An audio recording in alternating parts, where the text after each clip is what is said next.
Haleluya, puji Tuhan, berjumpa kembali. Shalom, sahabat-sahabat jamahan Tuhan. Hari ini ministry atau disingkat CTH Ministry. Ya, berjumpa kembali dengan saya, Pastor Steven. Hari ini saudara,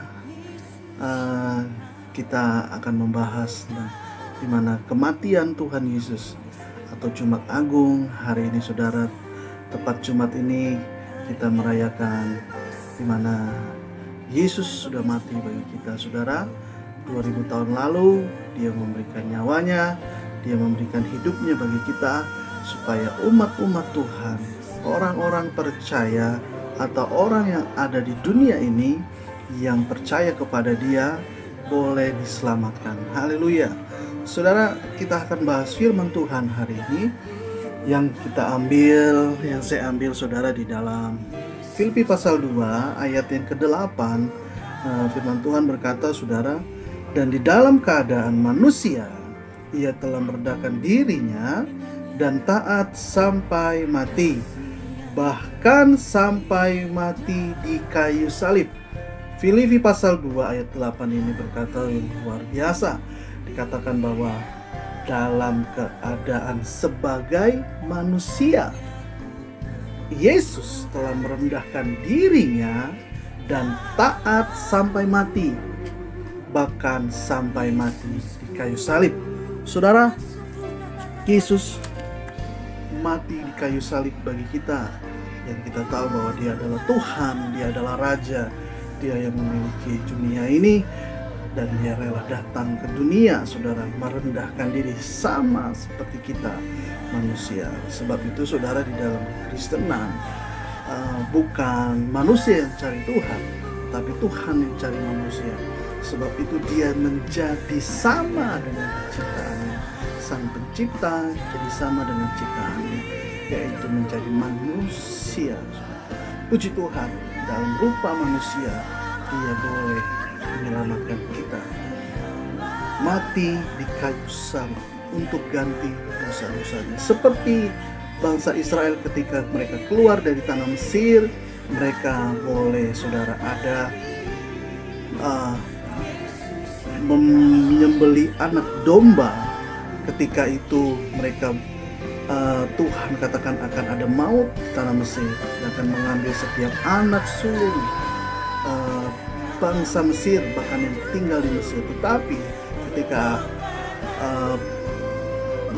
roh maut itu melihat kalau ada darah anak domba, maka maut itu melewati. Makanya saudara dikatakan bangsa Israel itu dilewatkan dari maut saudara.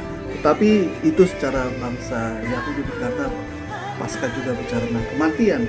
Tapi hari ini kita bicara tentang Yesus yang sudah mati bagi manusia, Yesus yang sudah mati bagi saya dan saudara. Saudara, ada 3 makna hari ini yang kita bahas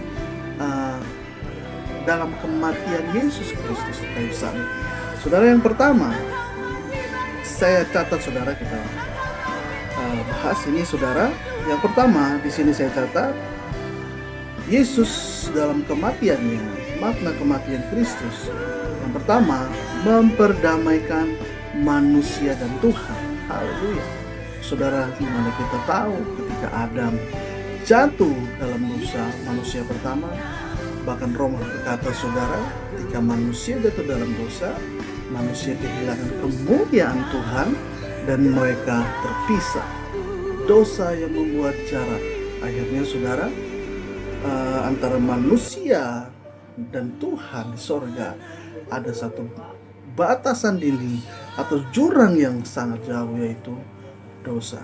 Sebab itu saudara, karena dosa kita tidak bisa bertemu dengan Tuhan. Kita membangun dengan persembahan, kita membangun dengan korban, kita membangun dengan hal-hal yang menyenangkan hati Tuhan, kesalehan kita, hidup kita semua. Tetapi itu tidak bisa menjadikan jembatan untuk kita datang kepada Tuhan. Tetapi saudara, kabar baik bahwa Yesus datang ke dunia dan Dia mati 2000 tahun lalu saudara, buat kita, buat saya dan saudara, dan Dia memperdamaikan Dia menjadikan satu hubungan jembatan antara Tuhan dan manusia. Dan hari ini saudara dan saya boleh diperdamaikan oleh darah Yesus. Haleluya. Saudara, Kolose 1 ayat 21 berkata, janganlah kamu yang dahulu hidup jauh dari Tuhan dan yang memusuhinya dalam hati dan pikiran, seperti yang nyata dari perbuatanmu yang jahat, sekarang diperdamaikannya di dalam tubuh jasmani Kristus oleh kematiannya, untuk menempatkan kamu kudus dan tak bercela dan tak bercacat di hadapannya. Puji Tuhan, karena kematiannya saudara hari ini boleh diperdamaikan. Karena kematiannya saudara boleh layak dan tidak bercacat di hadapan Tuhan. Puji Tuhan. Yang kedua saudara, makna dari kematian Yesus adalah kematiannya mengalahkan kuasa iblis atau kuasa gelap atau ikatan-ikatan dosa, saudara. Kenapa, saudara? Karena ketika dia mati, dia turun ke dunia bawah, lalu dia mengambil kunci maut, dia mengambil kunci kematian, segala kuasa pangeran kuasa kegelapan yaitu iblis, saudara, dipatahkan, dikalahkan melalui kematian Kristus. Kita lihat saudara dalam firman Tuhan, Ibrani pasal 2 ayat 14. Dengan cepat saya akan membacakan saudara, Ibrani 2 pasal 4 ayat 14. Karena anak-anak itu adalah anak-anak dari darah dan daging, maka ia juga menjadi sama dengan mereka dan mendapat bagian dalam keadaan mereka, supaya oleh kematiannya, kematian Yesus, ia memusnahkan dia, yaitu iblis yang berkuasa atas maut. Saudara, iblis sudah dikalahkan, kuasa maut sudah dipatahkan oleh kematian Yesus Kristus. Haleluya.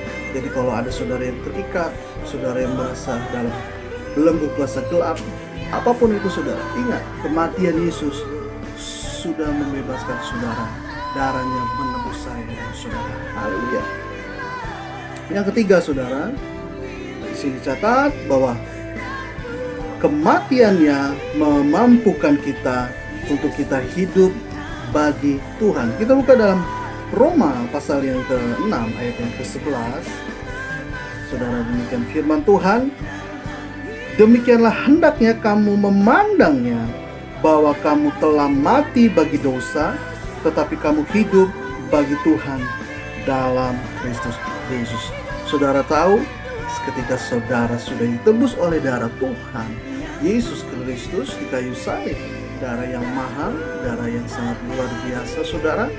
Dan ketika kita sudah menjadi milik Kristus, kita sudah ditebus dari hamba dosa menjadi hamba kebenaran, dari hamba iblis, dari hamba Tuhan. Hari ini kita semua saudara, wajib bagi kita untuk kita hidup bagi Tuhan. Kita sudah dimampukan saudara, karena kematiannya maka kita adalah milik Kristus. Sebab itu kita mau hidup bagi Tuhan. Haleluya. Saya percaya saudara, hari ini dengan firman Tuhan, pas momen ketika kematian Yesus Kristus di kayu salib, kita menerima 3 makna ini, supaya kita boleh semakin hari semakin terbuka untuk firman Tuhan, dan semakin hari boleh diubahkan hidup kita hari demi hari untuk pemulihan nama Tuhan. Haleluya. Puji Tuhan, kiranya saudara diberkati, sahabat-sahabat JTH dimanapun saudara berada. Kalau saudara dalam pergumulan, kalau saudara dalam ketidakpastian dan mengalami hal-hal yang terburuk mungkin, dan mau sharing, boleh hubungi nomor di bawah ini. Dan kami setiap hamba-hamba Tuhan yang ada di JTH Misteri akan berdoa bagi saudara, akan mengunjungi saudara, dan akan memberikan terbaik bagi saudara. Puji Tuhan, sampai jumpa kembali. Tuhan Yesus memberkati. Haleluya.